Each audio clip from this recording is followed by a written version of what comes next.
चलो धोरण 12 विषय एकाउंट प्रकरण 5 हिसाबी गुणोत्तर અને વિશ્લેષણ અગાઉના પીરિયડની અંદર આપણે દાખલા નંબર 4 જોઈ ગયા હતા. દાખલા નંબર 5 અને 6 આપણા સિલેબસમાં નથી, બરાબર, પરંતુ દાખલા નંબર 7 દાખલા નંબર 7 આપણા સિલેબસમાં છે. એમાંથી આપણને કીધું છે કે ચોખ્ખા નફાના ગુણોત્તરની ગણતરી કરો, બરાબર. તો દાખલા નંબર 5 અને 6 માં જે વિગતો આપી છે એના આધારે આપણે ચોખ્ખા નફાના ગુણોત્તર શોધીશું, બરાબર. તમે સૂત્રો જોતા રહેજો, મારી પાસે છે નહીં સૂત્ર. દાખલા નંબર 7 એની અંદર આપણે એવું કીધું છે કે દાખલા નંબર 5 ની જે વિગતો આપી છે આપણને એના આધારે આપણે ચોખ્ખા નફાનો ગુણોત્તર શોધવાનો છે, બરાબર. તો સૌથી પહેલા ચોખ્ખા નફાના ગુણોત્તરનું સૂત્ર લખવાનું, બરાબર. તો દાખલા નંબર 7 ની અંદર ચોખ્ખા નફાનો ગુણોત્તર બરાબર કે ચોખ્ખા નફાના ગુણોત્તરનું સૂત્ર શું છે કે કરવેરા પછીનો ચોખ્ખો નફો ભાગ્યા ચોખ્ખું વેચાણ ગુણ્યા 100. એ સૂત્ર છે. જોઈ લેજો બધા, મિસ્ટેક ના થાય તમારા ક્લાસમાં. મજૂદ આવજો. ચોખ્ખા નફાનો ગુણોત્તર બરાબર કરવેરા પછીનો ચોખ્ખો નફો ભાગ્યા ચોખ્ખું વેચાણ ગુણ્યા 100, બરોબર. મળ્યું? નહીં મળ્યું? હવે સૂત્રો તમારે યાદ કરવાના છે. જો પેજ નંબર 222 ઉપર તમે બધું લખતા રહેજો. પેજ નંબર 222 ઉપર ચોખ્ખા નફાના ગુણોત્તરનું સૂત્ર છે, બરાબર. એ જોઈ લો.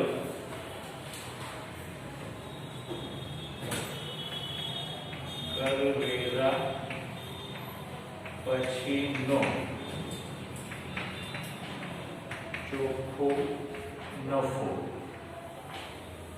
ભાગ્યા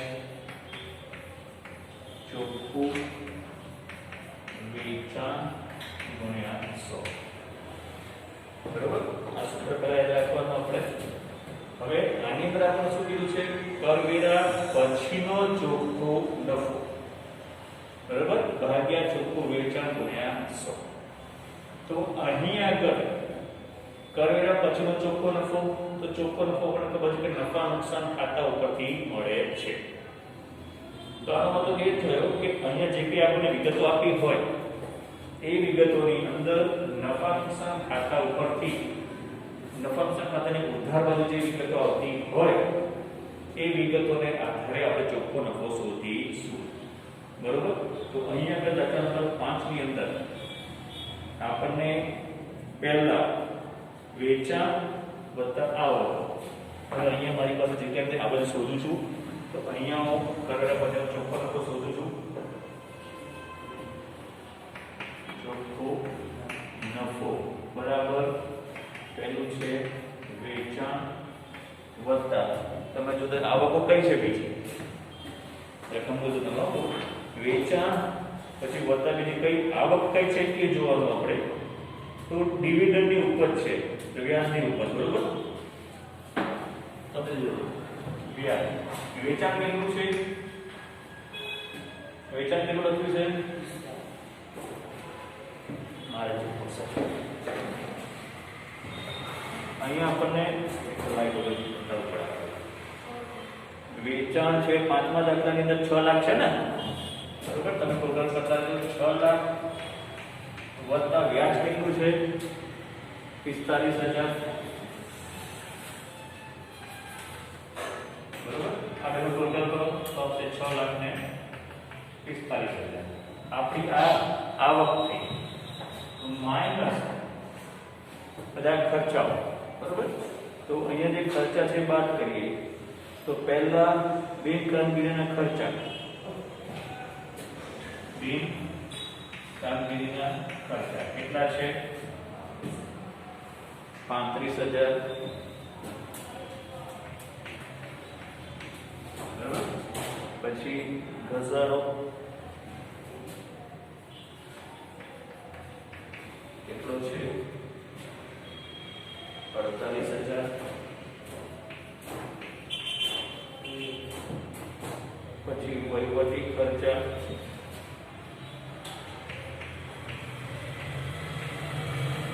કેટલા છે 75,000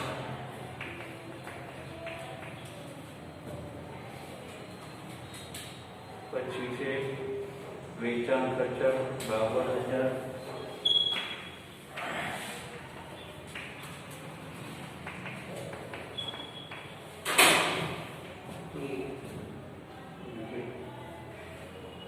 પછી વેચેલમાંની પડતર 3,25,000 વેચેલમાંની પડતર 3,25,000 અને છેલ્લે છે નાણાકીય ખર્ચા 85,000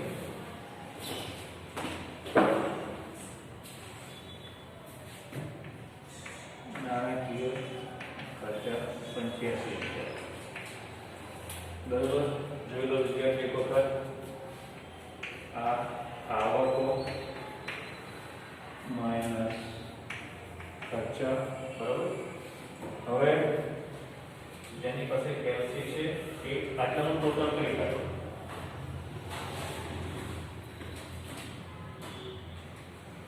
સાંજે બોલ ના પડ્યો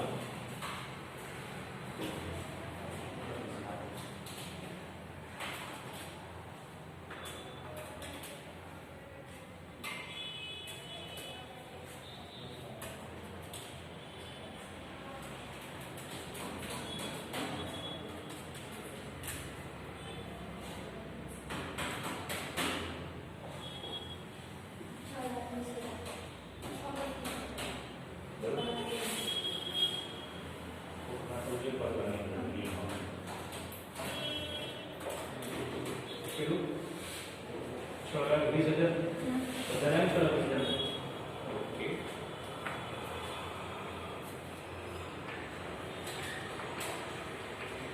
બરાબર અહીં આવકો આવી છે આપણને 6,45,000 અને ખર્ચા આવે છે 6,20,000 તો અહીં હવે આવકોમાંથી ખર્ચાઓ બાદ કરો જો 25,000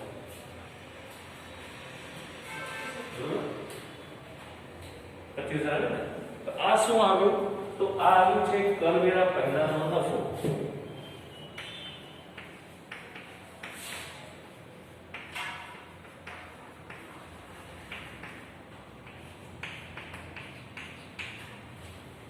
બરોબર એકવાર જોઈ લો વિદ્યાર્થીઓ અહીં આપણે આવકો વિદ્યાર્થીઓ ખાસ ધ્યાન રાખજો વેચાણ તમને આપેલું હશે પછી તમારે વેચાણ સિવાયની અન્ય કઈ આવકો છે એ જોવાનું બરોબર એટલે તમને કુલ આવકો મળશે પછી કુલ આવકોમાંથી બીજી બધી જે વિગતો આપી હોય એ વિગતોમાં ખર્ચા આપેલા હશે ને એ ખર્ચામાં તમારે ખાસ એ ધ્યાનમાં રાખવાનું કે નફા નુકસાન ખાતાની ઉધાર બાજુ અને વેપાર ખાતાની ઉધાર બાજુ જે ખર્ચા આવ્યા હોય એને આપણે ધ્યાનમાં લઈએ છીએ વેચેલમાંથી પડતર એટલે વેપાર ખાતાની ઉધાર બાજુ ખરીદી અને ખરીદીને લગતા થયેલા ખર્ચ એનો સમાવેશ વેચેલમાંની પડતરમાં થાય છે એટલે અહીંયા આપણને કરવેરા પહેલાનો નફો મળી ગયો છે આપણને સૂત્રમાં શું કીધું છે કરવેરા પછીનો ચોખ્ખો નફો તો તમને કરવેરાનો દર અંદર આપેલો હશે કરવેરાનો દર કીધું છે 30% બરોબર તો હવે માઈનસ કરવેરા 30% લેખે તો 25,000 ના 30% 17,500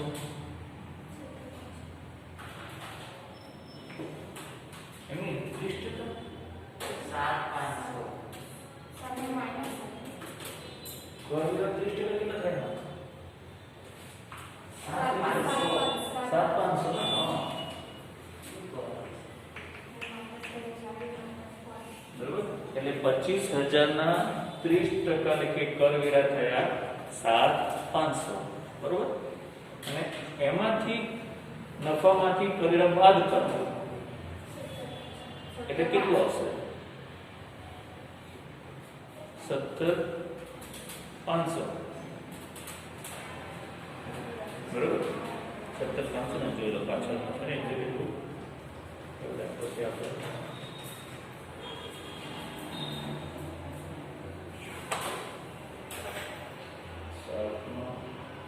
17,500 ઓકે બરોબર એટલે આપણને ચોખ્ખો નફો મળ્યો છે 17,500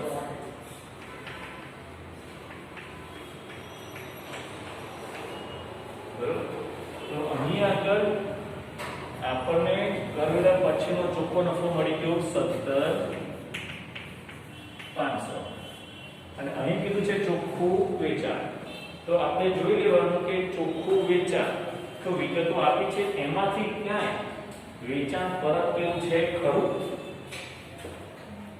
દાખલા 5 માં જોઈ લો વેચાણ પરત જેવું છે ને કઈ ના નથી બરોબર એટલે આપણી પાસે વેચાણ છે કેટલું 6 લાખ તો અહીં ચોખ્ખું વેચાણ થયું 6 લાખ આપ્યું છે અને ગુણ્યા 100 બરોબર એટલે આની પછી મળશે આપણને ચોખ્ખા નફાનો ગુણોત્તર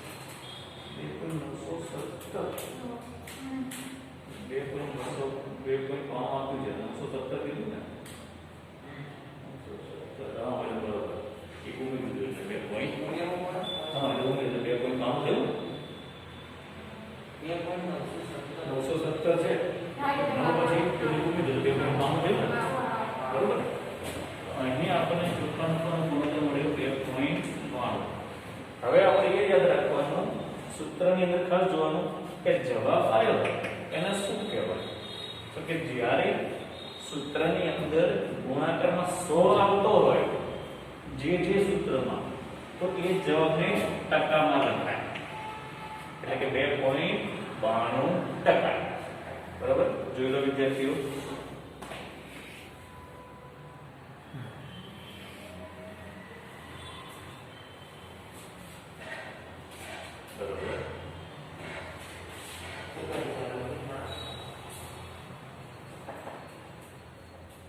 એટલે વિદ્યાર્થીઓ ખાસ તમારે અહીં આગળ સૌથી પહેલા સૂત્ર લખવાનું આ પહેલું સ્ટેપ તમારું જે ગયા વખતે પણ મેં કીધું હતું આ વખતે ફરીથી કીધું છું પહેલું સ્ટેપ આપણું સૂત્ર લખવાનું પછી સૂત્રની અંદર જે વિગતો માંગી હોય એટલે બીજું સ્ટેપ આપણું મારી પાસે જગ્યા ન હતી એટલા માટે મેં સાઈડમાં લખ્યું તો સૌથી ઉપરથી જવાનું તો આ આપણને શોધવાનું છે પહેલા સીધું આપેલું નથી તો એ શોધવા માટે આ આપણો બીજો નંબર હતો બીજું સ્ટેપ હતું પહેલું સ્ટેપ સૂત્ર બીજું સ્ટેપ આપણું આ અંશમાં આપેલી વિગત એ શોધવાની એટલે તમારે આ લખ્યા પહેલા આ બીજા નંબરનું સ્ટેપ લખવાનું અહીંયા આગળ બરોબર પછી નીચેની વિગત ચોખ્ખું વેચાણ ચોખ્ખું વેચાણ આપેલું હોય તો કોઈ બીજું સૂત્ર બીજું સ્ટેપ આવતું નથી બરોબર તો પછી તમારે પછી આ સૂત્રમાં કિંમતો મૂકી દેવાની એટલે પહેલા સૂત્ર, પછી આ સૂત્રની વિગતો શોધવાની અને પછી આ રકમ નીચે લખવાની. એવી રીતે સ્ટેપ બાય સ્ટેપ આ ગુણોત્તરનો દાખલો ગણવાનો. બરોબર વિદ્યાર્થીઓ? હવે દાખલા નંબર 6 માં પણ આપણે ચોખ્ખા નફાની ગણતરી કરવાનું કીધું છે. બરોબર? તો એ આપણે હોમવર્કમાં રાખીએ છીએ, પણ એમાં નવું શું આવે છે એ તમને કહી દઉં. બરોબર? તો અહીંયા આગળ હોમવર્કમાં દાખલા નંબર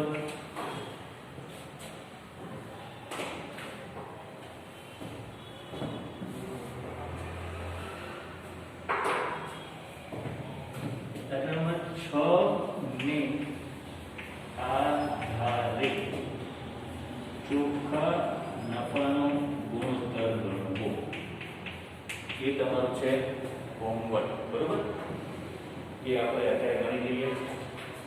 આ વિડીયોનો હોમવર્ક તો તમને અત્યારે ગણાવશું. બરોબર? જોઈ લો વિદ્યાર્થીઓ, આજનું તમારું હોમવર્ક છે. દાખલા નંબર 7 ની અંદર 5માની વિગતે આધારે આપણે ચોખ્ખા નફાનો ગુણોત્તર શોધ્યો, અને તમારે હોમવર્કમાં દાખલા નંબર 6 ને આધારે ચોખ્ખા નફાનો ગુણોત્તર શોધવાનો છે. બરોબર? તો એમાં નવું શું છે એ જોઈ લઈએ. તો તમે દાખલો ગણો. આ પછી ઉતારો પહેલા અને જગ્યા છોડી દેવું કરો.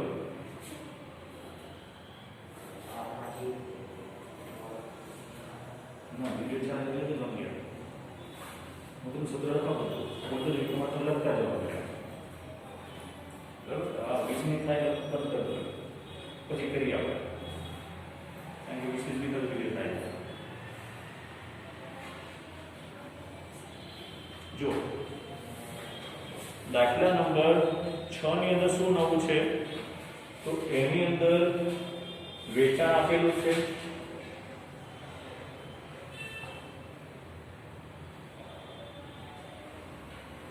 પછી રોકાણો પર મળેલ ડિવિડન્ડ આપેલું છે. એ આપણી આવક છે.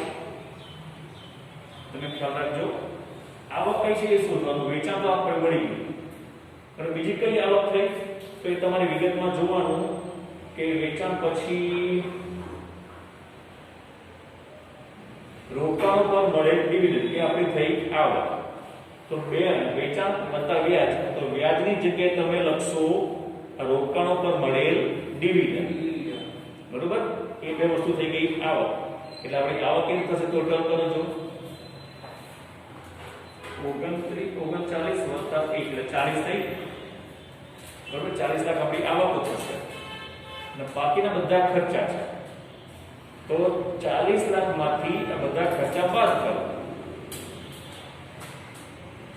બધા ખર્ચા એના સિવાય બે છે બધા ખર્ચા.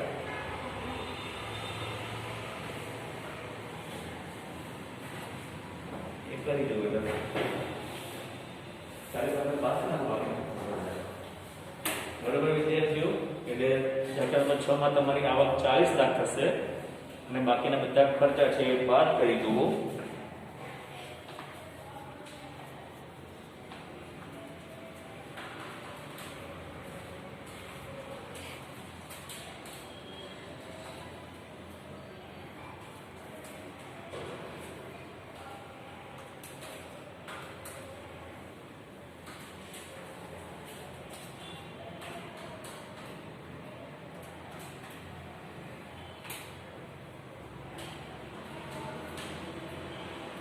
અહીં પણ વેચાણ પરત છે નહીં. બરોબર? એટલે ચોખ્ખું વેચાણ સીધું આપેલું છે. તો એ જે નફો આવે એમાંથી ચોખ્ખા વેચાણ વડે ભાગો તો ગુણ્યા 100 મળશે, એટલે તમને મળશે ચોખ્ખા નફાનો ગુણોત્તર. બરોબર વિદ્યાર્થીઓ? આજે આપણે આટલું રાખીએ છીએ. આવતા પીરિયડની અંદર આગળ જોઈશું. અને હોમવર્કમાં તમારે દાખલા નંબર 6 ને આધારે ચોખ્ખા નફાનો ગુણોત્તર શોધવાનો છે.